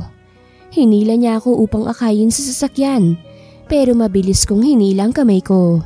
"Ano ba? Baka mapano kayo ng anak ko." "Jonas naman, narinig mo naman, di ba? Narinig mo mga pinagsasabi niya. Kaya kong sarili ko. Ayoko sa mama mo. Ayoko nang bumalik ron. Bumalik ka na ron. Baka matanggalan ka pa ng mana." Buliyaw ko sa kanya, saka tumalikod at nagpatuloy. Pero imbis na iwan ako'y bigla niya akong binuhat, papunta sa sasakyan. "Ano ba to? Bitawan mo ko!" Pagpupumiglas ko, pero hindi siya natinag. Nagmaneho siya sa ibang lugar, hindi sa mansyon nila. Ewan kung saan. "Saan mo ako dadalhin?" "Sa kondo ko. Doon ka na muna habang naghahanda ako ng tutuluyan natin." Anya, at tahimik na nagmaneho. Paano mama mo?" Huminga siya ng malalim. "Hayaan mo na siya. Hindi lang ako ang anak niya. At bakit lagi mong nababanggit ang mama ko?" "Paborito ka raw niya kasi." "Dahil paborito, kailangan siyang magdidesisyon sa kinabukasan ko. Magkakaanak na tayo at hindi po pwedeng ganyan ang gagawin niya sa akin. Hindi ko pwedeng hayaan kayo ng bata." Tila ba kinurot ang puso ko. Hindi ko nakita ang bahagi niyang ito. Paninindigan niyang maging ama sa anak ko kahit magalit pa ang kanyang ina? Parang hindi naman kapanipaniwala. Ayoko ring maniwala. Anak niya ang concern niya. Kapag naranasan niyang maghirap na wala ang kayamanan ng kanyang mga magulang, paniguradong babalik siya ron. Pati ang pambababae niya. Lumipas ang ilang araw at halos wala ng oras sa kondo si Jonas. Hindi na nga kami nag-uusap. Lagi rin siyang abala. "Bakit? May problema ba?" Tanong ko nang matsyempohan ko siya sa sala na nag-aalala sa pagbabasa ng isang dokumento. Napahila mo siya ng mukha. "Mag-empake ka bukas. Aalis na tayo rito." "Bakit?" "Naka-freeze na ang lahat ng accounts ko. Pinalitan na rin ako ni mama sa posisyon ko. Tinutuo niya ang sinabi niya na aalisan niya ako ng mana." "Bakit hindi ka nalang bumalik sa kanila? Kahit suporta na lang ang matatanggap ng anak mo." Tumingin siya sa akin. Hindi ko mabasa kung anong iniisip niya. Kailangan ng bata ang mga magulang. Ayokong lumabas siya na hindi normal ang buhay niya. Gusto kong maiyak pero pinipigilan ko yun. Lumuwas kami kinabukasan. Nagtungo kami sa Zamboanga. "May lupa ako rito. Pwede tayong magsimula rito." Anya. Tumuloy kami sa isang sementadong bahay na hindi pa fully furnished pero sapat na para sa pasimulang pamilya. "Ano magiging trabaho mo rito?" "Mag-aalaga ng itik para maging negosyo. Kapag malaki-laki na ang puhunan, saka tayo gagawa ng panibagong negosyo. Mawala man sa akin ng mana, pero hindi yung malalaman ko sa pagnenegosyo kaya wala kang dapat ipag-alala." Ewan ko ba pero para bang yung minamaliit kong Jonas ay napaka-responsable pala. Yung sinasaksak ko sa isip kong bonjing, heto't kasama ko. Sinasamahan ako sa pagsubok na kami mismo ang gumawa. Tulad nga ng sinabi niya ay nag-order siya ng mga itik na nasa 300. Pinakawalan niya sa binili niyang lupa. Maputik man pero nakikita ko ang kanyang determinasyon. Habang ako, pinaghahanda siya ng makakain araw-araw. Naglilinis ng bahay, naglalaba. Ni hindi ako nangangapit bahay. Gusto kong gampanan ang pagiging may bahay niya. "Huwag ka nang magdadala ng labahin na mabibigat. Ako na rin na mag-iigib. Kapag sumasakit ng tiyan mo dapat magpahinga ka." Ang laki na ni baby sa tiyan mo. Bili niya sa akin nang papaalis na siya. Kabuanan ko na rin kasi. Hinawakan kong kamay niya na napuno na ng sugat. Ang malambot at malakandila nitong kamay ay nag-ugat na. Naaawa ako. Mas pinili niyang harapin ang mga to kesa manatili sa pamilya niya. Bakit mo pala napiling maging ama ng anak ko kesa maging tagapagmana? Pabor din yun sa kuya ko. Dapat siya naman ang magmamana nun. Isa pa, ito ang gusto kong buhay. Simple. Kasama ang magiging pamilya ko. Lalo ng babaeng pinakamamahal ko. Sagot niya na tinititigan ng mga mata ko. Sa tagal na namin magkasama, ngayon lang niya nasabi yung salitang mahal niya ako. Mahal mo pala ako? Nakataas kilay kong sabi. Bakit? Hindi ba? Akala ko kasi dahil lang sa anak natin. Yang ugali mong yan, iba ka talaga mag-isip. Ang tagal kitang sinuyo, nag-date. May nangyayari na nga sa atin kaya nakabuo tayo tapos sasabihin mong hindi kita mahal? Akala ko nagkakaintindihan tayo ng feelings. Sabihin mo nga sa akin, ako ba? Hindi mo mahal? Napaiwas ako ng tingin. Maglilinis na ako ng bahay. Palusot ko upang hindi masagot ang tanong niya. Niyakap niya ako patalikod. Mahal mo ba ako? Napakagatlabi ako. Kasi sa totoo lang, matagal ko na itong nararamdaman pero in denial talaga ako. Alam mo kasi, hindi ako deserving na babae. Bakit? Dahil ba sa pilat na tinatago mo? Natameme ako. Nakita niya na ba yun? Pagkatapos akong insultuhin ng kanyang ina, hindi na namin napag-usapan ang tungkol sa buhay ko. Inantay kong magsalita ka, Jenica. Kung ano man ang nakaraan mo. Kung anong sinabi ni mama tungkol sa'yo. Iba ang nakikita ko. Iba ang nakilala kong Jenica. Isang matapang at hindi takot sa mga kakaharapin sa bukas. Kayang tumayo. Kayang lumayo. Kayang mag-isa. Matapang ka. Kaya siguro nakakakuha ako ng paghuhugutan dahil sa'yo. Kung ano ka noon, wala akong pake. Basta ang alam ko, magkasama na tayo at bubuo ng pamilya. Nandigas ang katawan ko. Para bang sumabog ang sakit na iniinda ko. Matagal na. Hindi ko alam na siya mismo magpaparamdam sa akin ng ganito. Magpaparamdam na may masasandalan ako. Humarap ako sa kanya at yumakap. Humagulgul ako kahit wala siyang sagot na natanggap sa akin. Pwede ko na palang ipakita sa lalaking to ang kahinaan ko. Higit sa lahat, kaya ko nang aminin sa sarili ko na mahal ko siya. Mahal kita, Jonas. Hindi ko lang lubos akalain na matatanggap mo ko. Na may tao palang yayapos sa pagkatao kong durog na durog ng aking pinagmulan. Hinagod niya ang likod ko. Magpapakasal tayo upang mapagtibay ang sisimulan nating pamilya. Ipaparanas natin sa magiging anak natin ang mga bagay na hindi natin nahanap sa mga magulang natin. And I know that you're the right candidate to be the mother of my children. Anya, pagdakay hinalikan niya ako. Sino ba namang tagapagmana ang papayag mawalan para lang sa kagaya ko? Walang makakagawa nun kung hindi ang youngest heiress na si Mr. Jonas Natividad. Wakas.